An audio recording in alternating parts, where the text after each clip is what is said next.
J'avais zéro vitesse. C'était un chien.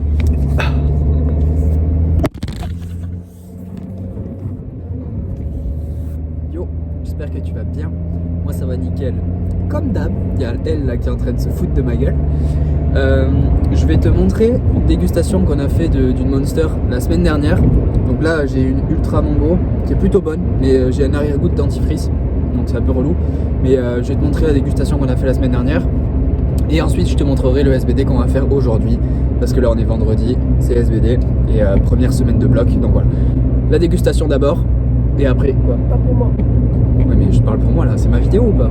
C'est ta vidéo mais je suis dedans donc du coup tu parles aussi de moi. Ouais bon moi première semaine de bloc, elle pas première semaine de bloc. Elle fera sa première semaine de bloc semaine prochaine. Je te montre la dégustation et après la séance. C'est quoi ça? Ultra Gold. Ça me fait penser un peu à l'odeur de l'original. Un peu, ouais. L'original je la déteste donc. Tu vois la bouteille No Limits? Non. C'est une...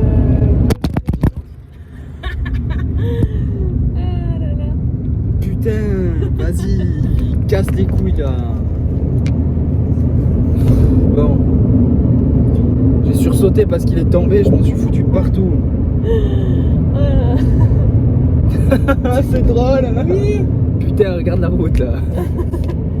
Du coup, No Limits c'est une boisson, c'est comme Crazy Tiger, tu vois. Ah ouais, d'accord, ok. Donc ça a pué la de ouf et ça m'a fait penser à ça. J'ai un mélange de dentifrice donc c'est pas ouf. Ouais, je suis pareil en fait. T'as pas une serviette? Quelque chose? Dans la boîte à gants. Putain, casse les couilles.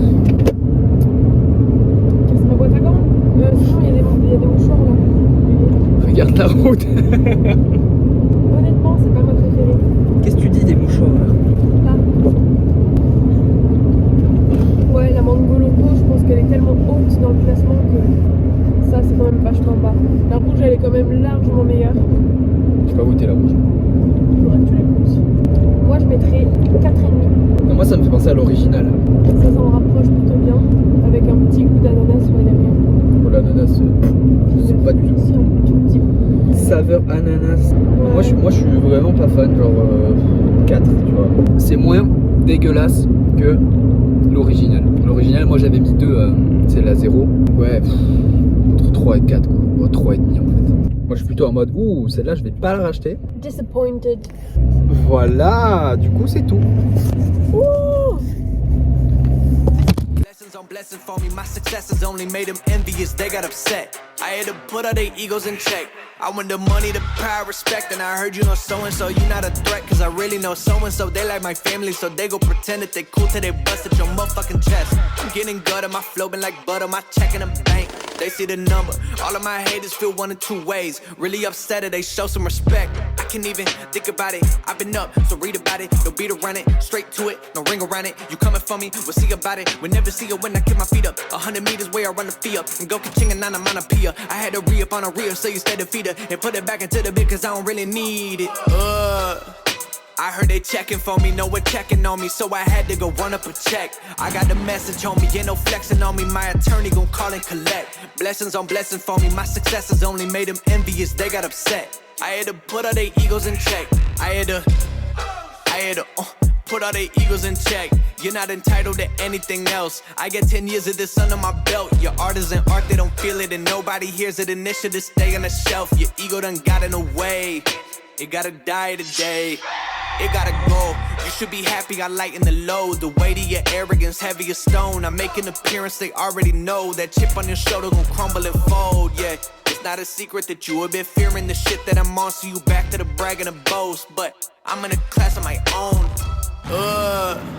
I heard they checking for me, no one checking on me, so I had to go run up a check. I got the message on me, ain't no flexing on me, my attorney gon' call and collect. Blessings on blessings for me, my successes only made them envious, they got upset. I had to put all their egos in check.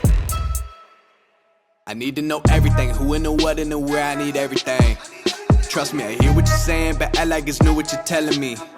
I'm curious, George, I hop in the Porsche, it's 5 and a horse, I'm ready for war, I'm coming for throats, to turn to a ghost, I need to know everything. Now you be surprised at the info you get is by letting them talk, so I'm letting them talk. Gotta keep quiet, maneuver in silence, then let them in, chalk up their body, another one body, that's just how it go. I got some secrets, I'm shaking the game so they stay on their toes. Stay in your lane, how to stay on the go. I came to play with the pros and act like a rookie, so they overlook me. Then I double up again under their nose. None of them cold, they just got lucky but never adapted. So I'm 10-1 if it's coming to blows. My enemies cutting it close. I let them think that they got me, but what do you know? I had them beat before we ever spoke. I'm ready for smoke. I need to know everything, who and the what and the where. I need everything. Trust me, I hear what you're saying, but act like it's new what you're telling me. I'm curious, George. I hop in the Porsche, 5 and a horse. I'm ready for war. I'm coming for throats to turn to a ghost. I need to know everything. Now they ain't go harder than me. They need a blade in a sheath, a shank in a piece, a crate full of heat, an army, a fleet, a tank and a jeep, a navy at sea, where they submarine. Bon, du coup, j'ai pas pris le temps de parler de la séance pendant la séance, mais je vais en parler maintenant.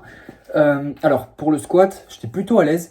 192,5 RPE 6, je dirais franchement, et 208,5 peut-être. Plutôt à l'aise sur le squat en ce moment, honnêtement. Tout se passe bien, donc voilà, ça continue. Pour le bench, le déraquage était compliqué à chaque fois. J'ai craché, trop bien. Il était compliqué à chaque fois, genre mon pied il slidait, mon pied gauche. Des fois, genre le rack venait avec la barre, c'était un peu relou. J'avais un peu de mal à me placer correctement. J'ai fait 142,5 qui passe RPE 6, 150 qui passe RPE 10 et je devais faire un single RPE 8 et 9. Et du coup, j'ai refait 150 et elle est passée, je dirais, à 8,5, 9 quand même. Mais voilà, elle est passée à 9 alors que juste avant, j'avais passé à 10, tu vois. Donc ça montre vraiment que le setup, la trajectoire, ça compte de ouf parce que sur la première fois où j'ai fait 150, mon pied il a glissé, j'ai perdu mon setup du haut du corps, j'ai posé la barre un poil plus haute sur mon torse, donc voilà, la misère. Et ensuite du coup par rapport au terre, j'ai fait mon single en hook et là je suis en train de regarder mes mains parce que regarde, voilà, j'ai arraché ici et j'ai arraché ici aussi. Là je pense que c'est clairement dû au fait que j'ai pas pris soin de mes mains correctement. Genre j'ai fait du mix grip, que du mix grip mardi et ça a créé pas mal de cales, donc je pense que t'appelles ça des cales, moi j'appelle ça de la corde. Mais en gros ça a fait beaucoup d'épaisseur et en hook j'avais pas autant d'épaisseur, donc j'avais pas besoin de limer mes peaux toutes les séances, tu vois, à toutes les séances. Donc là j'aurais dû le faire en fait et ça m'a arraché voilà, les mains. En hook ça m'a arraché cette partie-là. J'ai fait quand même mon single en hook, donc j'ai fait 2,45. Après j'ai fait j'avais que des x3 après. J'ai fait mon top 7 en x3 en mix, mais qui m'a fait mal et je sentais que ça s'arrachait encore plus, tu vois. Du coup, j'ai fait un autre back-off en mix parce que je suis têtu et que je voulais absolument travailler au maximum mon grip. Genre, l'objectif là, c'est je veux plus utiliser mes sangles du tout. Sauf que bon, là, t'as bien compris que c'était compliqué, tu vois. Genre, je pouvais pas faire mon terre si j'utilisais pas mes sangles. Donc là, j'avais pas vraiment le choix. Et avec les sangles, je mets mes sangles pour mes 2 derniers back-off. Avec les sangles, je m'arrache ça. J'étais là, mais c'est une blague. Donc je suis très content, voilà. Je vais prendre soin de mes mains cet après-midi, ça va être atelier manucure, trop bien. Je voulais revenir sur ça aussi. J'ai mis sur TikTok une vidéo où je faisais du terre donc en mix grip. Et il y a 2 personnes qui m'ont dit il faut faire attention au tendon du biceps, faut que tu fasses attention à pas te péter le tendon du biceps. Ça, c'est vraiment comme les gens qui se retournent les jambes à la presse. Est-ce que tu en as déjà vu un en vrai devant toi qui s'est fait une rupture du tendon du biceps? Je pense que non. Si tu l'as vu, c'est archi rare. Et c'est exactement comme la presse. Personne n'en a vu en vrai. On voit quelques vidéos tournées. Et du coup, ça a créé une peur chez beaucoup de gens. En mode, tu vas te péter le tendon du biceps si tu fais du mix grip. Je t'explique. En fait, tes bras, ils sont censés être... Mais je fais que cracher, c'est quoi ça? Tes bras, ils sont censés être droits. T'es pas censé forcer sur tes coudes, tu vois. Quand tu fais ton terre, genre, tu dois être comme ça. Tu vois, c'est bras droits, en fait. Tu dois les allonger le plus possible. Et si tu fais ça, genre comme ça, tu augmentes la distance à parcourir. Et en plus de ça, bien sûr que c'est pas bon pour ton biceps de faire ça avec 250 kilos, tu vois. Mais si tu considères que le terre, tu dois allonger tes bras au maximum et les garder comme ça, je vois pas comment tu pourrais mettre beaucoup de tension sur ton biceps, sachant que tu fais juste ça, tu vois. C'est comme ça. Tu mets pas de tension sur ton biceps comme ça, tu vois. Donc les personnes qui ont peur, et si tu as peur de ça, il faut pas en fait. Genre il faut juste que tu aies une bonne technique, que tu considères que tes bras c'est des tiges, et que tu veux les garder allongés au maximum, et que tu veux pas forcer dessus en fait. Si tu te mets à forcer sur tes bras, c'est que ta technique elle est mauvaise, déjà. Tu devrais pas avoir besoin de forcer sur tes bras.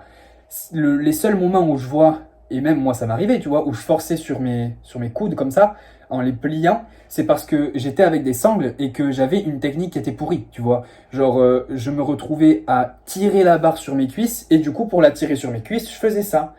Et c'est une mauvaise technique. Genre, si t'en arrives à ce stade, c'est que ta technique, elle est mauvaise. Parce que tes bras, t'es pas censé forcer dessus quand tu fais du soulevé de terre.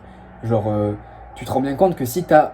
Imagine que t'as 300 kilos sur la barre, t'as vu les petits muscles que t'as, moi particulièrement, mais les petits muscles que t'as qui sont responsables de la flexion du coude, c'est des biceps. Ils vont pas tirer 300 kilos. Donc, il faut pas faire ça, en fait. Et si tu fais pas ça, il n'y a pas de problème avec ton mix grip et potentiellement rupture du tendon du biceps. Je regarde en bas parce qu'il y a... Voilà pourquoi je regarde en bas.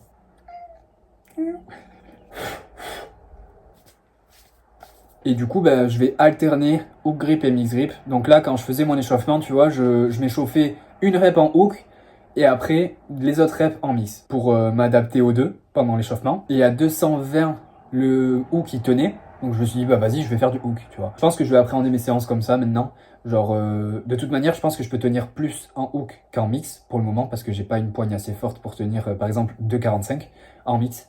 Mais à terme, peut-être que je switcherai sur du mix, peut-être pas, à voir comment mon hook se porte. Dans tous les cas, je vais faire quasiment toutes mes séries sans les sangles, à part quand ce genre de scénario arrive, tu vois, parce que voilà, flemme de finir avec les mains complètement en sang, et puis ça devient contre-productif en fait, c'est-à-dire que si je peux pas faire du terre sur mes prochaines séances parce que j'ai pas cicatrisé, c'est un peu stupide, tu vois, donc voilà. Il faut quand même que je manage le stress sur mes mains. Mais du coup voilà, le plan c'est mes singles en hook, si je peux. Si je peux pas, je les ferai en mix. Pas de sangles sur mes top sets parce que je veux que mon facteur limitant ce soit mon grip, tu vois. Là pour le moment, je veux pas que mon facteur limitant ce soit ma force complète parce que je mets des sangles, tu vois. Parce qu'avec les sangles, je me permets d'avoir une technique qui est vraiment différente qu'avec un hook et je me permets d'avoir genre une mauvaise technique et juste de tirer comme un bourrin, tu vois. Et ça c'est un truc que j'ai observé sur moi. Et donc les barres volent, hein, c'est cool, mais sauf que je la tire sur mes cuisses et tout, avec les sangles, et c'est pas quelque chose que je peux reproduire en hook ou en mix, donc c'est même pas la peine que je continue de m'habituer à ça. Je vais m'habituer à faire mes séries en tenant la barre et sans sangle en fait. Donc voilà. Bientôt, dans un futur plus ou moins proche, j'aurai un grip qui tiendra et ce sera plus mon facteur limitant. Parce que je vais faire du long hold à chaque séance, à chaque série. Voilà, sauf si j'ai les mains ensemble. Bref, du coup c'est à peu près tout pour la vidéo. J'ai rien d'autre à dire. J'espère que tu auras aimé. Si tu as aimé, mets un j'aime, commente pour me dire ce que tu en as pensé. Je te dis à la prochaine, reste positif, peace. Regarde la route toi. Ah, il est chaud. J'avais 0 vitesse.